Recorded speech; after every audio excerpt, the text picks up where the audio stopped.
اللہ کا راضی ہو جانا کافی ہے۔ جو لوگ ہمیں نہیں جانتے ان کی نظر میں ہم عام انسان ہیں، جو ہم سے جلتے اور حسد کرتے ہیں ان کے لیے ہم متکبر و مغرور ہیں، جو ہمیں جانتے اور سمجھتے ہیں ان کے خیال میں ہم معقول انسان ہیں، جو ہم سے محبت کرتے ہیں ان کے نزدیک ہم غیر معمولی ہیں، جو ہم سے نفرت کرتے ہیں ان کے خیال میں ہم نہایت برے ہیں۔ ہر شخص کا اپنا نقطہ نظر اور نظریہ فکر ہے، سو خود کو لوگوں کی نظر میں بہتر بنانے کے لیے اپنے آپ کو ہلاکان نہ کریں۔ اللہ کا راضی اور خوش ہو جانا آپ کے لیے کافی ہے۔ لوگوں کی خوش نودگی ایسی خواہش ہے جو حاصل نہیں کی جا سکتی، جبکہ اللہ کی خوش نودگی ایسا مقصد ہے جسے چھوڑا نہیں جا سکتا۔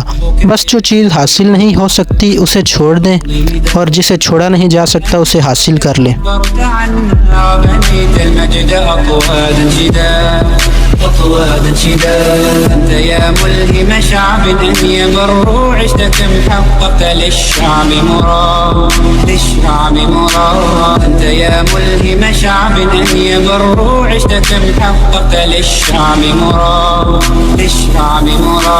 ولم أنت فكم عبرت عنها وبنيت المجد أطوادا شدا